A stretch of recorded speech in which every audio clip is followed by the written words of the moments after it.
Evening all, and welcome to episode 59 of Kerbalism. We start this episode out with a launch. This is our space tanker, a modified version of the space taxi. It's got an extra fuel tank instead of the crew bay. Its primary mission is to take fuel from our moon refinery and bring it back to Kinesia Station to make life easier to fill up. However, on its first outing, it does have some additional missions. It's going to go and deliver 3 Kerbals to Kinesia Station and refuel, then deliver 3 Kerbals to our moon refinery and fill up on fuel, and then rescue Gene Kerman from orbit of the moon. Yes, Gene Kerman, who is in mission control, has given us a mission to rescue Gene Kerman from the moon. Not sure how he got up there, not sure if it's the same guy, maybe he's just very, very talented. So we drop off our 3 brave Kerbals to Kinesia Station, and also a small pod. That will be used later to bring Gene back home, because I realised there's no actual way to get back from Kinesia Station without having some sort of ship go up and get you, so that's there.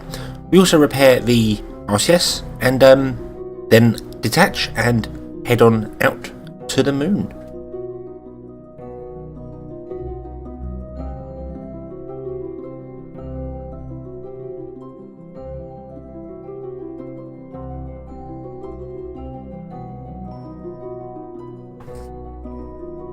Now, on the way out to the moon, I actually made a slight miscalculation and targeted the wrong craft. Instead of heading to our refinery first, I headed straight to Gene's pod. Overall, I think that was probably the better thing to do, because having to manoeuvre with all that extra fuel on board from the refinery would have probably cost us much more Delta V than needed, so probably better to do with the ship empty. However, it did kind of put me off. When I first did the braking manoeuvre to stop, I was sort of like, why am I so low? But yeah, quickly realised my mistake and thought, well, hey, let's just go with it.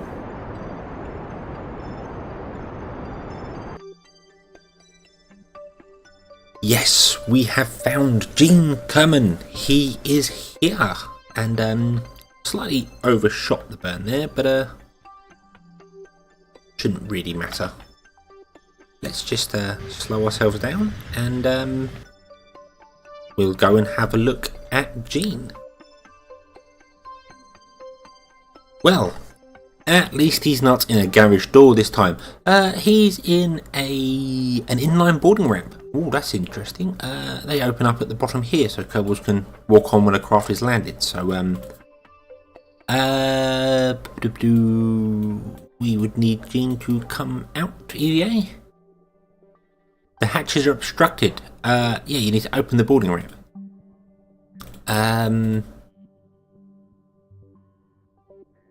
And we can't open the boarding ramp because...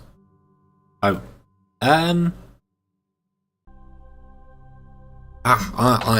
know. Let's, Serena.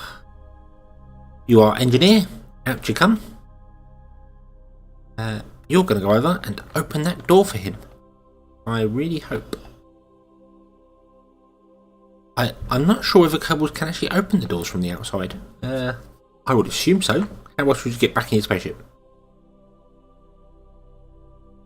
Let's find out.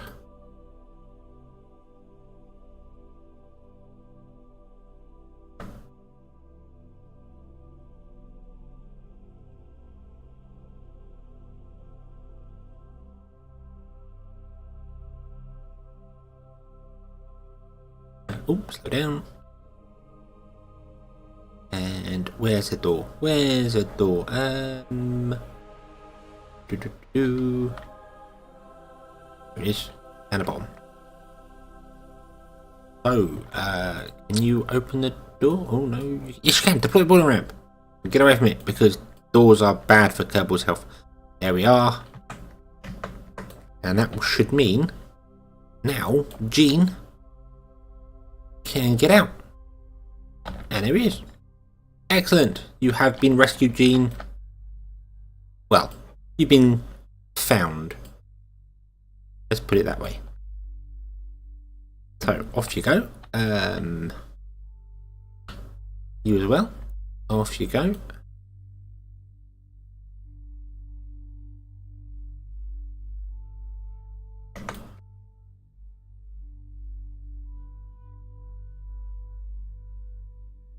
And I don't know how long you've been up there. I don't know what you're doing up there. I don't know if you are the Gene Kerman. I'm not too sure. But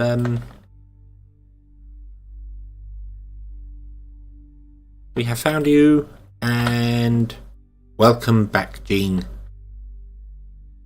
Gene has been rescued. We have found him. The mission, part 2 of the mission, is a success. Well, technically part 3, because part 2 should have been delivering the crew to the station first, but I picked the wrong target. So, back in you go. Oh, no. What are we doing? You want to stay on that? They slide off the doors on these OPT things. I'm not quite sure why, but they do slide. They sort of, yeah, they just slide. I don't know why, but yes, there we are. Gene Kerman, you are a scientist. Welcome on board. So now we need to do is drop the crew off at our refinery, pick up some fuel, and head back home again. And so, one very short burn later, we are here. I've just got to figure out exactly. I think I'll dock to that one there. Seems like a good idea. And I think we should slow down before we actually crash into something here. There we are. Right, so now the wonderful docking begins. It's a lot more difficult to dock this craft than I've anticipated. It's not because it's more complicated, but simply because this is heavy and these are light. So if I smack into them at all, they really dislike it. They cause all sorts of weird things. All I've got to do is tap the station and I can make it start spinning. So it's an interesting challenge, to say the least.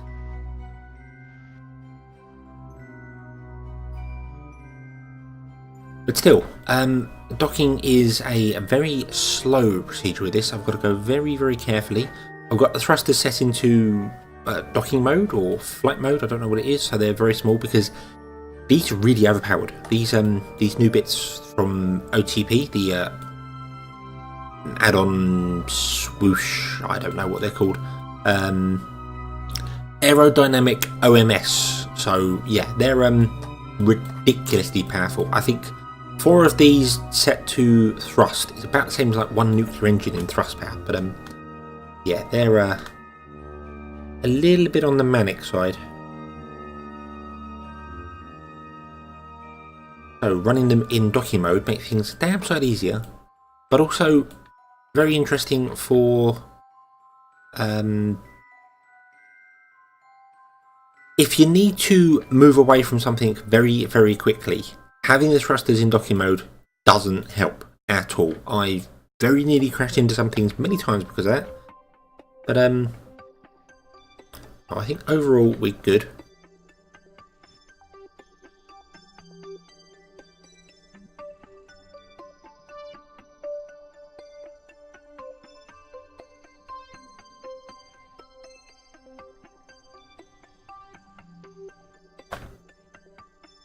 There we go. We're on target. There we are. Oh, wow! That was perfect. That was completely planned. I completely planned to do that. Absolutely perfect. First time dock. There we go. My skill is amazing.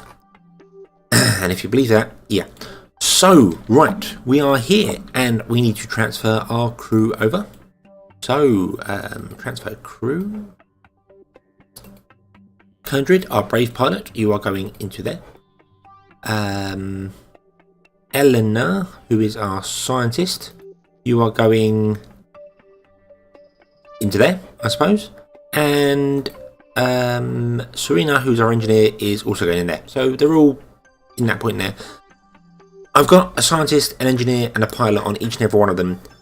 For this one, basically, so that they can send 2 down. An engineer and a pilot can go down, and scientists can stay up here. But I just thought it's a good idea to put scientists around. You never know what's going to happen. It's a good idea. There is, however, a small problem. I have uninstalled Interstellar Fuel Switch, and in doing so, not broken the game, but it's really affected some of these custom tanks I've got. You remember these tanks here had, well, more importantly, these tanks here had liquid hydrogen in them that I couldn't use. Now they've got liquid fuel, oxidizer, and hydrogen. And the same goes for here. This one's got monopropellant, liquid fuel, and oxidizer, and these ones have got both when they just had liquid fuel in them. That's the drawback of Interstellar Fuel Switch. When I installed it, all the tanks that I had customized with it have reset to their defaults. Sometimes giving me extra. You can see 360. Oh no, that's 800. So no, that's okay. It's giving me less, but some more repellent as well. So yeah, but that's a little annoying. But well, I can honestly live with that. I think. Oh dear! Oh no! Alt is the button I want to press. So we're going to put.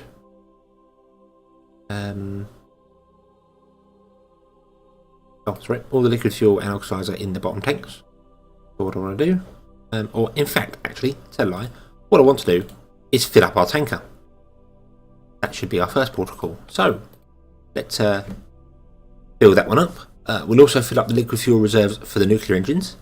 I'll move all the other fuel from this into the tanks down here, and then Valentina and Gene will return back to our orbital station, back to Kinesia Station.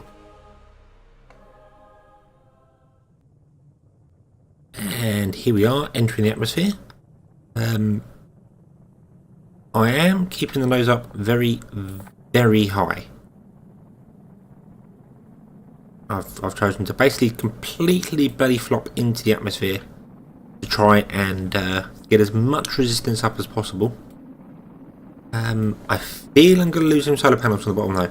I get the feeling they're going to burn off. But I need to lose as much speed as possible, and the best way to do that is to just stay vertical. To stay completely flat upright and get the absolute most surface area of the craft against the wind, against the atmosphere, and cause it to drag, basically. That's the idea for it. We are rising up again. That's good. I'm not going to time warp through the atmosphere as well.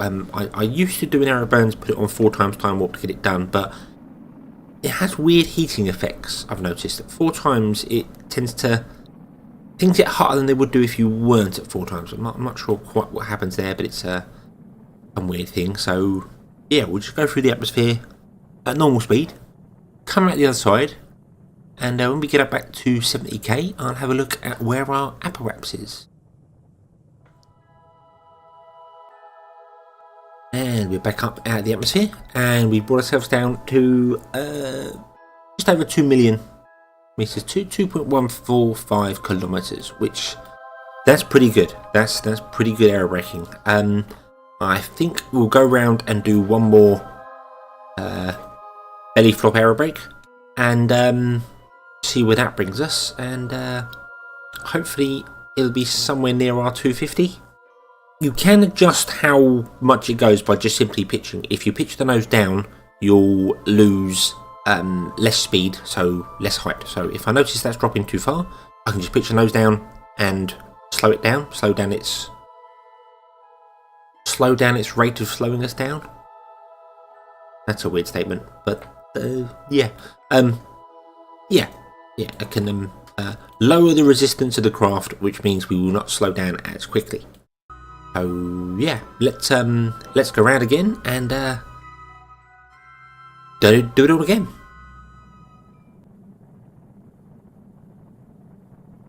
So 3 aero braking maneuvers later, and I've decided to go nose forward because we are coming down. It's a little bit faster than I had anticipated. So I'm trying to get us through the atmosphere without bleeding off too much speed, because, well, we want to make sure it comes to about the 250 mark, something like that. I'm hoping I can just hold it here, and as we go around the planet, my nose will naturally pitch up because obviously the planet is falling away from us. That happens when a planet is round. And yeah, that's a really bad argument there, because flat earthers could use that. They could go, well, planes fly in a straight line, yet they don't come out of the atmosphere and fly away. Well, yeah, that's because their straight lines is based on altitude, and the altitude is the same so long as you're moving with the curvature of the planet. Simple as that. Anyway, let's not get into that. Yes, we are coming through, and you see the nose is pushing up because we're staying straight, and we're coming down here, and well, I'm actually thinking I'm going to point this prograde again because I really want to cut through this atmosphere without slowing down anymore. We are going to be, yeah, pretty much on target there. I could point down the target. I could bring the nose down, and by pitching down into the atmosphere, you're actually pushing the craft down, pushing it on top of it, which is pushing it down, which should, in theory, raise my periaps. Same principle as if you fire towards a planet. It moves this one in and that one away. So yeah, in theory, that should raise my periaps there and bring that down, which is helpful because I want the periaps to obviously be back out of the atmosphere. And it just so happens our target's in the right place for that to work. So yeah, backwards and forwards from the camera to the map view here. It pretty much, it's a little annoying flicking back and forward, I know, but you've got to do it. You've really got to do it to just try and look where you're going, look what you're doing. Make sure you don't fly off into space or crash into the planet, basically. And I think we're coming out of the atmosphere now. Yeah, we're pulling back out again, so we're going to be slowing down quite a bit there. And we're going to be a long way away from our station, unfortunately. We're going to be 400 kilometers off. When we get here, when we get there, I never know which way to read these round. I think when we get to that mark, the place we're after will be the one with the dotted line. So we'll get to here and the station will be there. So obviously we want to have a slightly shorter orbit to try and bring ourselves in a bit. So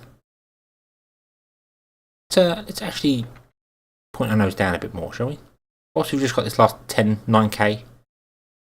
Try and get a big dip going on here.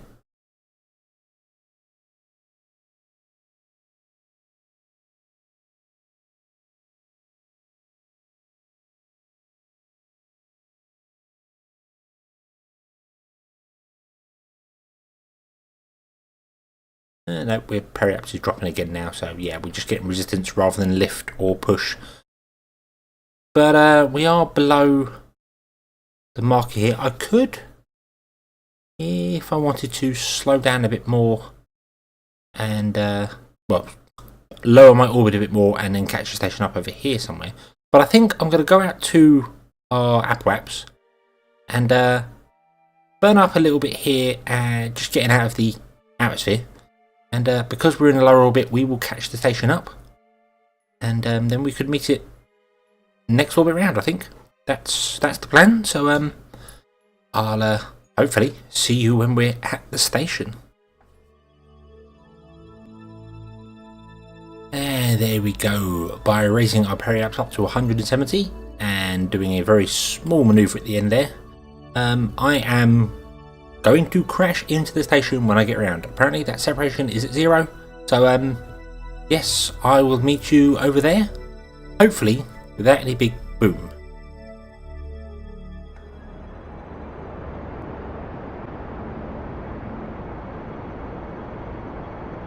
And got a 40-second. Oh, I've just realised I was firing the wrong way. Wow, that could have been absolutely deadly.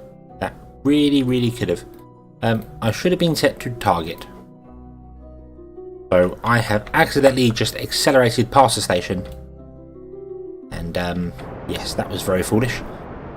It's a good job that was slightly off of 0. It was about 100, 200 meters. Otherwise, yeah, that could have been very nasty for everyone involved. Oh dear. Yes, always make sure. Check your staging and check you've got the right thing selected here. Orbit, surface, or target. Or big nasty surprises could come along, and you really would not want them. And this time on approach, making sure I'm pointing in the right direction. Point away from the station if you want to slow down. Don't point towards it. You only do that if you're pretending to be a missile. And well, this could smash the station up and fly away afterwards probably. It's the Volvo of space planes, so yes, we don't want to be doing that because that is bad. Bad for PR, bad for the equipment, bad for the Kerbals, bad full stop. So, let's dock, shall we? Deploy the docking shield. Control from here. There we are. And I've already got it set to docking mode. So, there is an actual docking mode button here. I'm not entirely familiar as to what that really does, to be honest with you. I'm not. Oh, that lets my ship maneuver via.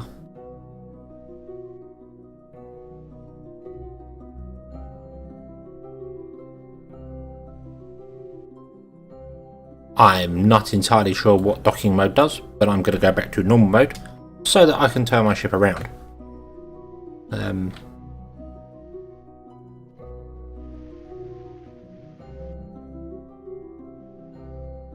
We want to head towards that, but at the same time we want to make sure the ship is orientated correctly. So we want to line it up and we want to spin it around. Yes, that way. Yeah, line up with the station.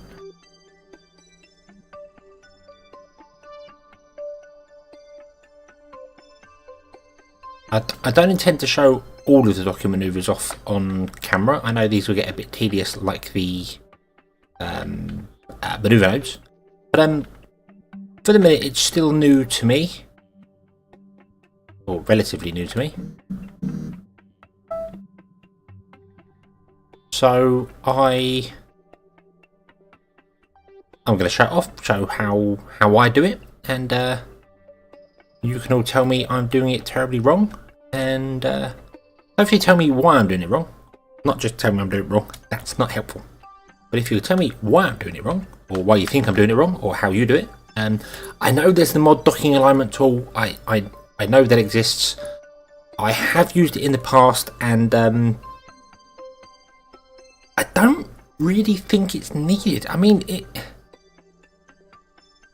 you can use the navball to do it. It's not really something that's required, I feel. It's a mod that's just... I suppose it's a bit like a gravity turn or mech jeb. It does things that you can all do, but just makes them easier. Is that a fair way to describe that mod? I don't know, but yeah, the docking alignment tool mod, I do know of it, and I generally don't particularly want to use it. We have a problem. Yes, we have a problem. Our problem is that our wings are too fat.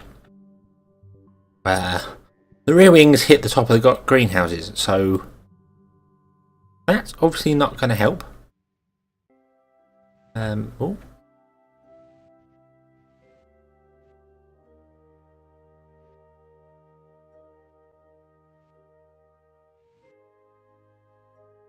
I'm now a little confused as to which way we're going. Right, we need to be travelling that way.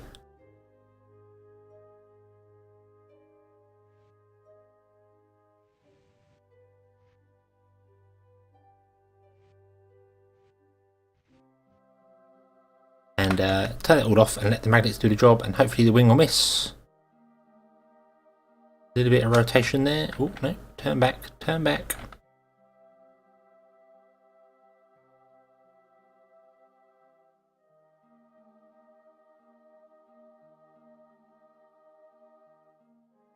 And there we go, we are docked. And the wing is clear. I didn't really want that to dock and the wing go inside there, because parts can clip through others when they're part of one station, if that makes sense. For instance, I could have a cargo bay here and I could open it now and it would go through this ship. It would clip through it with no problem at all. And then if I undocked this ship and it no longer became part of the station with a cargo bay inside it, yeah, you get boom, you get cracking, you get all sorts of stuff you don't want. So, we're here. We are back at our station. And the first thing we can do is dump the fuel out of this vessel into our refueling depot, because that's what this ship's for. It's a tanker. Not a big tanker. It's probably quite inefficient on them nuclear engines there. Could probably design a better one somehow. I'm not really sure, but it looks good. I think it could land if I wanted it to. It has landing gears, it's got the wings, so it could be used to get Kerbals back home. It also does have a fairly long range. If I was to just put liquid fuel in these, it could quite happily leave our Kerbal sphere of influence and come back. The space taxi did that. So it does have quite a long range if required. So any future rescues, well, this could basically do the thing. It's a multi-purpose thing. However, speaking of rescues, Gene Kerman, hello sir. You are going to EVA out of here and go over to this craft here. And the reason behind that is for experience. He has EVA'd around the moon, obviously, to get out of his pod and come back. Now he's going to EVA around Kerbal. And that will give him a little bit more experience, I think. I'm not sure whether just a spacewalk is a spacewalk. I don't really know. But yes, there we are. He is now on that pod. And yes, we are going to send him home, I think. Let's have a quick look at the greenhouse here. 70 days left on those. They're no longer pointing towards the sun in any way, shape or form, but I'm not turning that round whilst this is attached to it. So we'll just undock this, and we don't have a pilot aboard. You can see there, that's trying to turn SAS on, so we can't stabilise this. Oh, this is going to be fun. Right, first and foremost, let's enable these as engines. Bomb. That one there. Enable as engine. Now obviously I need to point this retrograde and fire the engines up. But it's not going to hold as retrograde because we've got no SAS controls. Probably should have put a probe on this. That would have made sense. Try and just get it to sit nicely at prograde. That looks kind of good. We are going to have to wait until we get out of the way of the station. The RCS isn't balanced on this very well. If I use it to turn left right, it will spin. So yeah, let's just fast forward a bit of time. Find a clear space. That looks good to me. Turn the RCS on and fire up the engines. Turning off docking mode because, well, we don't need that now. And point retrograde again. The drawback back to not having any SAS is when you press a button to start turning, the ship continues to turn. It doesn't slow down any way. It will just continue to rotate round. But there is a way around that. By doing this. There we go. Spin rotation. I use this. Wow, right at the beginning of the series, basically. Our first trip to the moon, if memory serves. Jeb, Bill and Bob smashed their engine off. Valentina went to rescue them and smashed her engine off. and I had to launch the craft into space using one engine that was on one side of the vehicle, causing it to constantly fall over.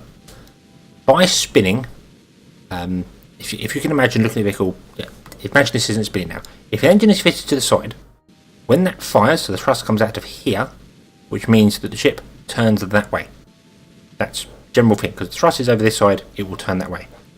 By spinning, what I'm doing here, the thrust that was coming out of this side, all of a sudden comes out of here, and then here, and then here, and then on top, then here, bottom, left, right, bottom, top, round. It constantly changes.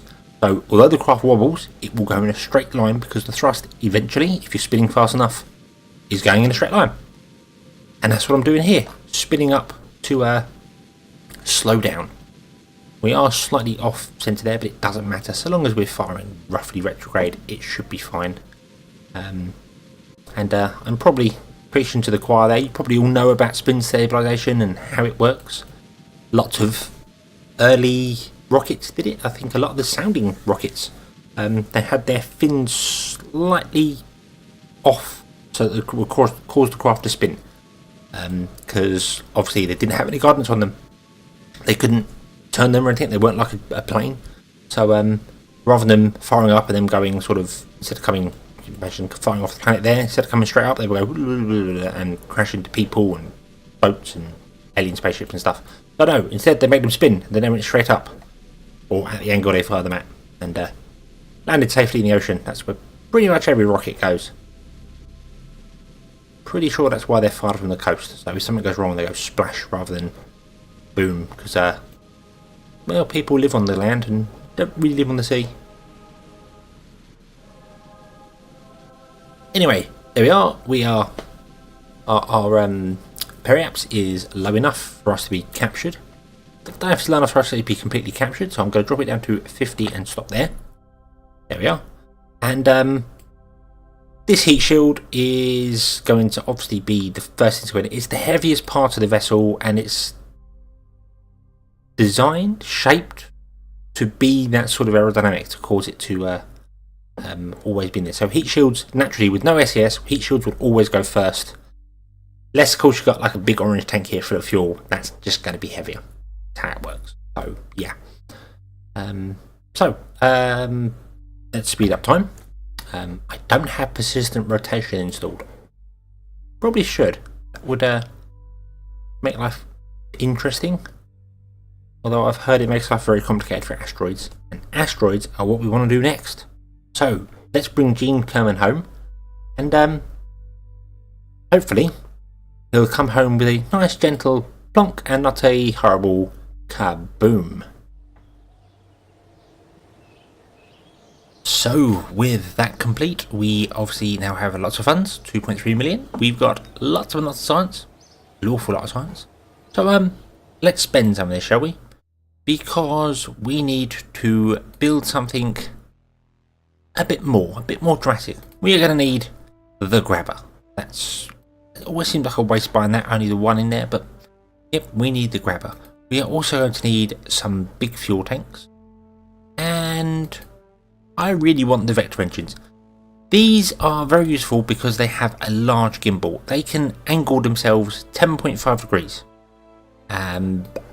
Bearing in mind the swivel engines can only do 3 degrees, and I think even the afterburners, where are they? The Panther, they can only do 10 degrees. So they're a rocket engine that can maneuver better than a jet fighter. And they're going to be useful. Asteroids are not round. I'm going to try and grab it as close to the centre as I can, but, well, they're not round. They're not evenly distributed. Its centre of mass is going to be squiff. The vector engine can counter that. Basically, you could grab the asteroid off centre and just with the vector engine have enough thrust to spin you the right direction to keep you going in a straight line. And that's what we're going to need, because we're going to need a lot of thrust and a lot of manoeuvring to try and capture an asteroid. So we'll buy that. What else do we want here? We've got some new science experiments and another relay antenna. Let's grab that one. some pods. I think I want to do the rest of this tier. There's lots of stuff in here that I don't really need. The space plane parts, which are very good. The OPTK stuff, that's even bigger than the space taxi I have up there. But yeah, I'm not really sure. That's properly designed for SSTOs. That is, it's got as you can see on the picture there, it's got air intakes on it. So yeah, but this one has the great big heat shield. Very, very useful heat shield. That's it deploys out. It's huge, and it really does slow you down very well. Brilliant air brake. So we'll grab that, and we're done. We don't have any more research to get any more. So yes, many of these other tanks and things here we're going to need at some point. And the planetary hub, that will be useful at some point again, no doubt. But for now, that's that done. So all we need to do is hunt for asteroids, because I really, really want one. And the hunt for an asteroid shall begin next episode. Thank you very much for watching. Hope you've enjoyed this episode, and I hope to see you again in the next one. And until then, as always, have fun.